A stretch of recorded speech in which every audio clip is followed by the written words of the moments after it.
So we're cooking. Patreon.com/theboyscast. And on episode every week. Support the boys. Support the Patreon. You are listening to the Gas Digital Network. We need to roll back the state. We spy on all of our own citizens. Our prisons are flooded with nonviolent drug offenders. If you want to know who America's next enemy is, look at who we're funding right now. Every single one of these problems are a result of government being Straight on US Highway 3995 South.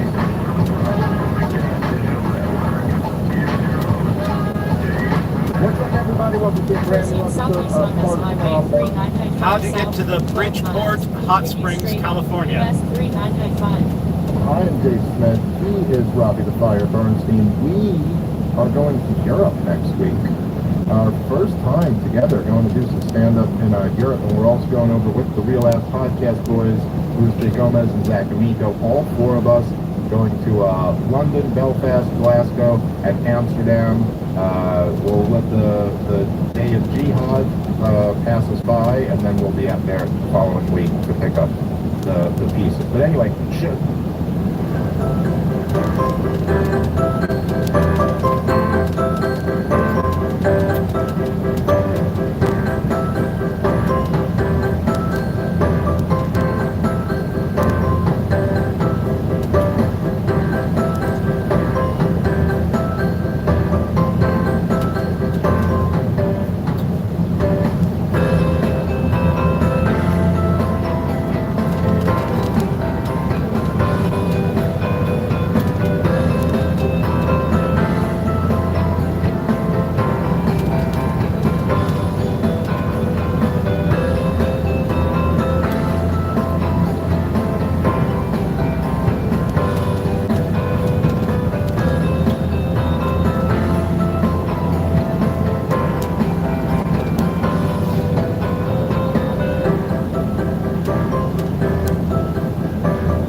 Donald Trump may be dominating in the polls. Actually, the latest aggregate has Trump tied with Joe Biden, but he did see a major upswing. And it looks like now with the GOP primaries, he's absolutely crushing it. But the question is, the election's going to be free and fair? And will there be big tech manipulation? As well as what happened way back when, that other election. But we'll talk about it all. We're going to talk about this because we're going to be entering the 2024, we're in the 2024 cycle. We're going to be entering 2024 very soon, and I hear a lot of people saying things they don't think it's possible, they don't think there's a reason to do it. I disagree. I think we have to do everything we can. And even if you think in the back of your mind you can't win, there's no excuse for backing down and letting your political opponents and evil people just steamroll through. So we'll talk about all this. We've got a couple great guests. We have Dr. Robert Epstein. Would you like to introduce yourself? Well, what was that again? What was my name? Robert Epstein? Dr. Robert Epstein. I must be Dr. Robert Epstein. It's you? Looking in my direction. And I'm a researcher. I'm senior research psychologist at the American Institute for Behavioral Research and Technology, which is in beautiful San Diego, California. Oh, wonderful. Yeah. And you have previously talked about, or you talked quite a bit about Google's manipulation of our electorates, of the people's minds, but also some other issues pertaining to Hillary Clinton 2016 and things like that. So this will be really great. Thanks for coming. Sure. A good conversation. And we have Robert Bose. Would you like to introduce yourself? Yes, thank you. Robert Bose was a Trump White House appointee, worked at FHA, been a banker for many years, but now working on election fraud investigation and helping some of those wrongfully accused in Georgia indictments. Okay, right on. Let's just jump right to it. Can we win in 2024?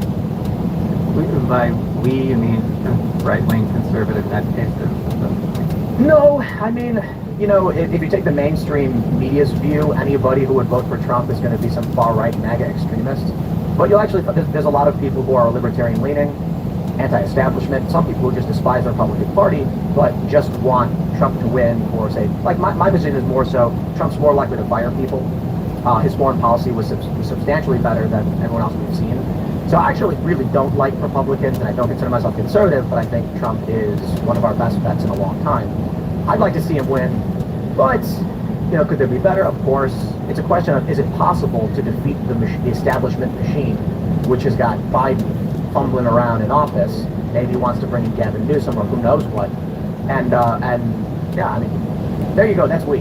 Okay, Trump cannot win. It is impossible because Google alone has the power in 2024 to shift between 6.4 and 25.5 million votes in the presidential election with no one aware of what they're doing and without leaving a paper trail for authorities to trace. So let me just repeat those numbers: between 6.4 and 25.5 million votes, and those are absolutely rock solid numbers.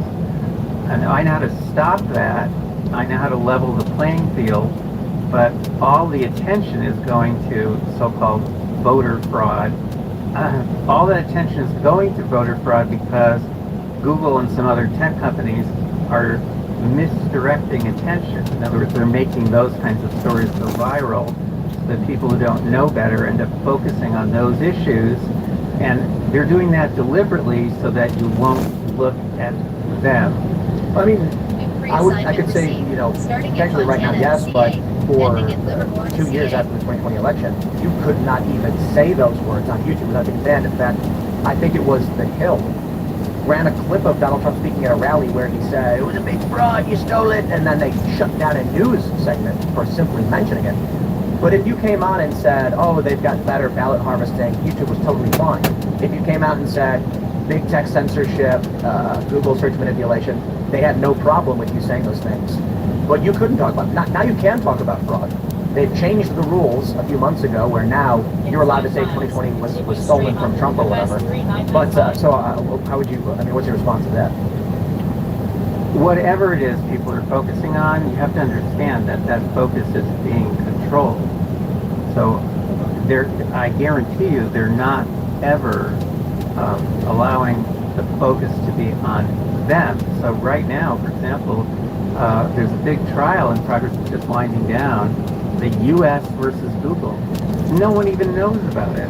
That has been so completely suppressed by the tech companies themselves and their media partners.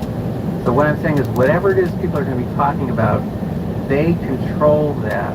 And whatever else they do, they're going to make sure that you don't look at them and the kind of power that they have to shift votes and opinions, which is unprecedented in human history. That's what I studied. I've been studying more than 11 years. And I publish my work in peer-reviewed journals. It's rock solid, rigorous research. I've testified about it before Congress. This is what's really happening. And a couple of people now have been figuring this out. One is Carrie Lake. She's changed her tune. I don't know if you know that in the last few weeks. She's saying it's big tech that we really need to worry about. And the other is Ramaswamy. He's also now switched, saying, oh, all those, you know, those voter fraud issues, yeah, they're important, but that's not real, where the real threat is. The real threat is the big tech companies, because these other kinds of things that we talk about, you know, they can shift a few votes here and there, but they're inherently competitive. But if one of the big tech platforms decides to support a party or a candidate, there is nothing you can do about it. Generally speaking, also, they're using techniques that you can't even see. So that's really where the big threat is, and I will tell you, at this point in time, democracy in this country is an illusion, because that's how many votes they control. Are you doing a look back on that? The 6 million to 25 million you're talking about, you're thinking about, that's now or 2024? What was it in 2016 or 2020? I mean, you know, I would submit to you that you know, there's no, you know, Carrie Lake says 81 million votes my ass. I agree with her. I don't think that there's the real or that old school fraud, which you think is a smaller amount. It probably is a smaller amount. I agree with your assertion that the tech censorship is big, but The biggest. yeah, I agree. but what did Trump overcome it in 2016? Was there what was the amount in 2016? I can tell you precisely Yeah. because that's when we started monitoring. That's when we invented the world's first system for surveilling them, doing to them what they do to us and our kids. We learned how to capture. Let me explain here. This is a very important concept. In 2018, there was a leak of email from Google to the Wall Street Journal. And in that conversation that these Googlers were having, they said, how can we use ephemeral experiences to change people's views about Trump's travel ban? Well, my head practically exploded when I saw that because we had been studying in controlled experiments since 2013 the power that ephemeral experiences have to change people's opinions and attitudes and beliefs and purchases and votes. What's an ephemeral experience? Okay, most of the experiences you have online are ephemeral. And ephemeral means fleeting, means you have the experience and then whatever was there, the content disappears. It's like a 1 puff of mile. smoke and it Continue straight disappears. on US So for example, you go to 395. Google search engine, which you should never use, by the way, I can explain why. But, and you type in a search term. You start to type, they're flashing search suggestions at you. Those are ephemeral. They disappear, they're not stored anywhere, you can't go back in time. Search results populate below. Those are ephemeral. Can't go back in time and see what search results there. Well, how about answer boxes, news feeds? When you're on YouTube, you know the recommended one that's going to come up next, the up next video? That's not tracked. It's not tracked, that's ephemeral. The whole list of recommended videos, it's all ephemeral. What we started doing in 2016 with a very small system at the time was preserving that and analyzing that. We found, we were looking at Google, Bing, and Yahoo, we found Continue straight on US 3995. Hillary Clinton bias and all tends to search results are not being forgotten. Proceed south on US 3995 in 255 miles. Stay left to continue on Three Flags Highway. That level of bias, because that's our challenge, and we look at how bias is to measure that very precisely. If that level of bias that we measure, that we capture, that we preserve, normally that we never preserve, had been present nationwide in the election, well, that was shifted between 2.6 and 10.4 million votes with no one knowing that that had occurred because people can't see bias in search results. They just click on what's highest, they trust whatever that takes them to, if they're undecided. Fredo Kines? 10 million in 2016. You're saying 6 to 25 million. Thank you. Have a good one. What was 2020? 2020, Google alone shifted more than 6 million votes to Joe Biden. Now, by the way, I supported Hillary Clinton. I supported Joe Biden. I lean left myself. So I should be thrilled, but I'm not thrilled because I don't like the fact that a private company is undermining democracy and getting away with it, and there's no restrictions on them whatsoever, absolutely none. They have an absolutely free hand, so they do what they're doing blatantly and arrogantly. Quick example of another ephemeral experience to show you how blatant and arrogant this is. Florida in 2022. Okay, so we were monitoring Florida as one of the key swing states. On election day, November 8th, all day long, Democrats in Florida were getting go vote reminders on Google's homepage. Conservatives, not so much. In other words, 100% of Democrats in Florida were getting those reminders all day, 59% of conservatives. That is an extremely powerful and blatant, but you know, if you don't have a monitoring system in place to capture all that ephemeral stuff, The FEC should be all You over don't this. know. This is a party in-kind donation. Yeah. To the party, to the candidates, they should be all. And the FEC is They're not going to gonna- switch. No. they won't.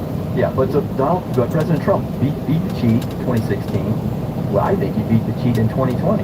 Well, but he's then not president, so I know, well, but still, 78,000 vote differential. Yeah. When we know that there are these, I would agree with you, smaller amount of cheat, but through, different tech.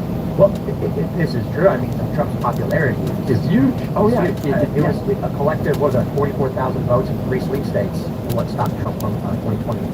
That's right, exactly. Now, one thing we've learned how to do, this is very recent, by the way, in our work, we've learned how to look at an election that took place, look at the numbers, and we can factor out Google now. So in 2020, Trump won 5 out of what were generally considered to be 13 swing states. If you factor out Google, Trump would have won 11 of those 13 swing states. New York and California, that's And it. Or swing states, yeah. easily would have won in the electoral college. Yeah, and you have CISA, the Cyber Infrastructure Security Agency, that has said that cognitive infrastructure is what they want to be targeting right now. Cognitive infrastructure. Do you guys remember the leaked video of Google employees crying when Donald Trump won? Of course. So this is real. This is real. Because they swore up on that stage, and it was all the leaders of Google up on that stage, and they swore, we are never going to let this happen again. Right. So, are you doing anything with Missouri Biden, where Missouri, that there's a key claims in there about election, censorship, obviously, but censorship extends to censoring and suppressing votes.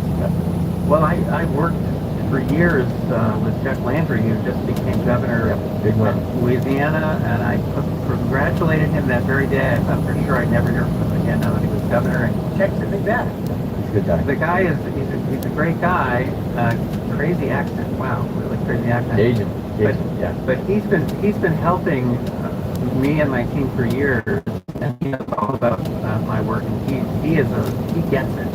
He understands. There are few people up there in leadership positions in our country who understand. Unfortunately, very few. He's one of the people who does. He was involved in that Missouri case, as you probably know. And yeah, of course we're interested in that, because the communication between the government and Google and the gang, okay, that's very critical. Obama's second term, who knows this, that 7 federal agencies were headed by former Google executives. Obama's chief technology officer, former Google executive. Hillary Clinton's chief technology officer, Stephanie Bannon, former Google executive. 250 people went back and forth in the Obama administration between top positions in this administration and Google. How did Trump win in 2016? He won because of it was a fluke. They took certain things for granted. They weren't looking carefully enough at those tiny little numbers in the swing states. And so yes, a tiny margin in some swing states, 77,000 votes. put him over the top in the electoral college, and they were kicking themselves. If Facebook, for example, just on election day, had sent out partisan go vote reminders, just Facebook, one day, that would have given to Hillary Clinton an additional 450,000 votes. But it is possible then, albeit very, very difficult, that if you can mobilize Trump supporters and conservatives to an extreme degree, they can overcome that bias. Nope, absolutely cannot. No, because Google alone controls a win margin of somewhere between 4 and 16%. So now, if you're telling me, well, no, we've locked this up, we can guarantee a win margin of, I don't know, call it 12%. But that's not true in this country. In this country, we know we're split roughly 50-50 on the vote. So if there's some bad actor that has the ability to shift a whole bunch of people, especially right at the last minute, especially on election day, you can't counter that. I think we're split. It's not 50 because of what you just described in terms of the bias that President Trump overcame. We're not split 50-50. We're split more 60-40. And now you have an awful candidate. Joe Biden is a failed candidate for many reasons, and there's major disasters going on. You know, you look at the policy, you know, one or two the presidents, but if you have, you know, economy, wars, medical tyranny, and two-tier justice system. Not just wars. Biden's approval rating collapsed. It's collapsed. Afghanistan. Right. So if you apply it to a candidate, if you have a really bad candidate, that's gonna can hurt them too. So you Here's some. can they dial it in? Can you say can Google dial it in and say, oh, we can get 30 million? You know, we can influence 30 million people because Joe Biden's so awful. Is that what you're saying? Yeah, but then you should have gotten that red wave, and there was no red wave. So I published a piece in the Epoch Times that said how Google stopped the red wave.com. And I explain exactly what happened there. So you should have had that huge red wave. If you're, so you're, what you're talking So in about, 2022, there should have been 30 or 40, right? I think Yeah, that's in Congress. exactly. But that, some of that was a wide variety that happened in that. And what you're saying, I agree with you. It's both. It is. I think It was like Kevin so McCarthy, much bigger. even Kevin McCarthy funding people that are running against America First candidates. Yeah. Kevin McCarthy was part of this problem. And guess what? Not just playing against, but obstructing. And guess what? He came back and is bitten him in the behind right now because the margins are so narrow. If he had not done those things to suppress America First candidates in 2022, we wouldn't be in this position right now. I agree with you on the problem of Google, big tech, Google especially. But I don't see it as inevitability. I see it as a David versus Goliath. I see a possibility as slim as it may be. Okay, how about this though? Why don't we just push Google and the gang, push them out of our elections, and push them out of the minds of our kids, because that's something we started studying and that's too. the win. When you say, can we get a win in 2024? Forget the party. That is the win. Well, that levels the playing field. Absolutely, that's what we need. And that gives you a freer and fairer election. I think something you mentioned is the most important point. It doesn't matter if YouTube spams nothing but Donald Trump content. It doesn't matter if the front page of Reddit. It doesn't matter, or the default page. It doesn't matter if Twitter, X, and all these platforms every day slam you, pro-Trump, pro-Trump, pro-Trump. If during the election cycle, because now we're in election month on election day, Google comes out and runs, go vote only for Democrats, that's enough. That's enough, because we're talking about victory margins for the presidential election are very, very slim. And if it's 77,000 votes that Trump the victory, or 44,000 in 2020, all Google has to do is blast everyone, their algorithm, their AI knows is a Democrat with, don't forget to vote today. And then for all the Republicans, all they have to do is make sure you're watching the new movie today. And they could shift the percentages enough to secure Joe Biden. That's what I'm trying to tell you. That's it. But you're only talking about one little Exactly. It costs them nothing. It costs them zero to do that. But how about, let's back up a few months and the same with register to vote. Right. What if doing it they're now? doing Facebook's that? doing it now. TikTok. It's Banned. Hold on a second. Okay, you don't know what you're doing unless you're doing monitoring. You don't know what I see anecdotes coming across That's my called anecdotes. Right. What we're collecting are data that are admissible in court on a massive scale. We are now monitoring big tech content through the computers of more than 12,000 registered voters, politically balanced in all 50 states, 24 hours a day. We have collected in recent months, preserved more than 51 million, it might be up to 52 today, 51 million ephemeral experiences on Google and other platforms, content that they never in a million years thought anyone would preserve. And we're preserving it every single day. We have 30 to 60 additional new people added to our nationwide panel. And so every single day we're recording more and more of this content, and we've been learning how to analyze it in real time. So let me tell you how you push these companies out of our elections and get them out of our kids' heads.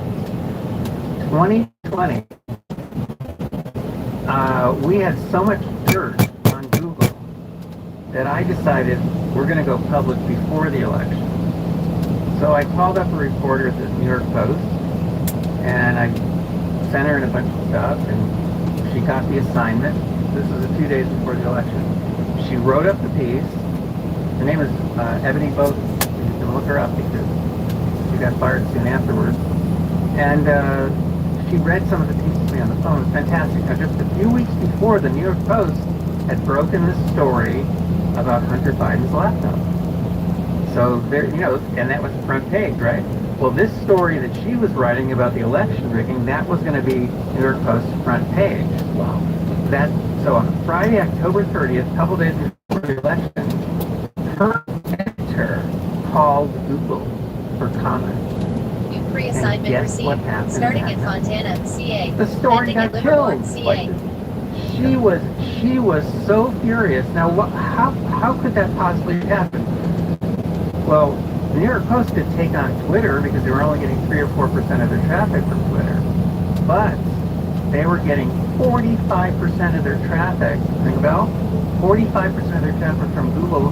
They could not take on Google. I knew a guy, he ran like an at-home store, worked from home. Google changed their search algorithm one day, and his business went to zero. Yeah, And that's right. This happens every day. Yep. I mean, I've written about this. That's the power that this company has, and people in business are terrified of Google because Google can just put you out of business like that. They've broken up. Cowardly. You know, Bob Bell was broken up for less things. Let me just finish my 2020 story. I'm almost there. Yeah. There, I promise. Okay, so I was distraught. Ebony Bowden was distraught at the New York Post. Okay, she was really mad. She didn't last much longer there. That editor also didn't last much longer there, interestingly enough. But I sent everything to Ted Cruz's office also. And on November 5th of 2020, Ted Cruz and 2 other senators sent a very threatening letter to Sundar Pichai, the CEO of Google. If you want to look at it, it's a letter to Google CEO written by Cruz and his team. And it's 2 pages long, and it says, you testified before Congress saying you don't mess with elections, but Epstein's data show the following, okay? So what happens then on November 5th? On November 5th, that very day, Google turned off all of its manipulations in Georgia. We had more than 1,000 field agents in Georgia. We preserved 1 million ephemeral experiences in Georgia. This is in the 2 months leading up to their Senate runoff election. They literally turned off everything. Bias in Google search, bias went to zero.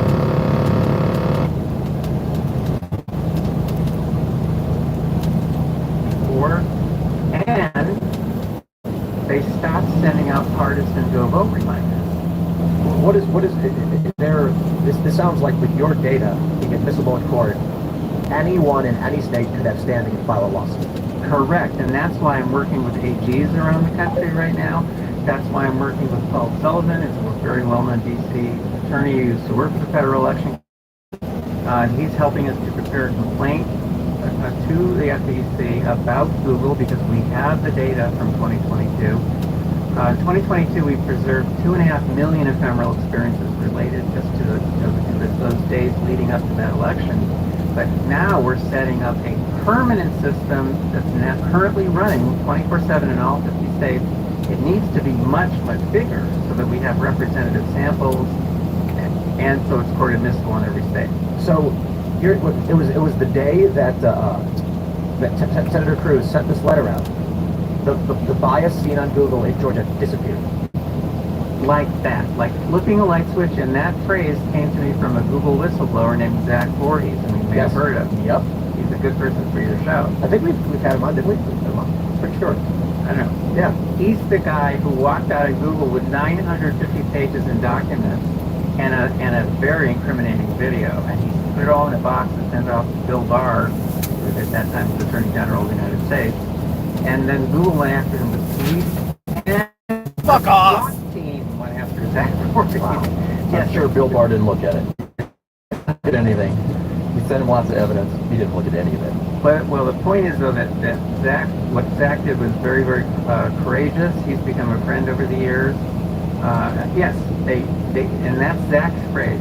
They like flipping a light switch. They have the ability to turn these manipulations on and off like flipping a light switch, and we made them do it on November 5th. Now, just imagine a much, much larger system running 24/7 with a public dashboard, which, by the way, you can get a glimpse of right now at americasdigitalshield.com, and it looks gorgeous. In the securities market, there's a concept of a quiet period, you know, where there's no discussions. You can't put out press releases. You can't say certain things, you know, 30 days plus or minus when you come out. Maybe there's a remedy here to say that if you contract this and they abide by it, the big tech needs to be in a quiet period for, you know, months before the election. Oh, no, no.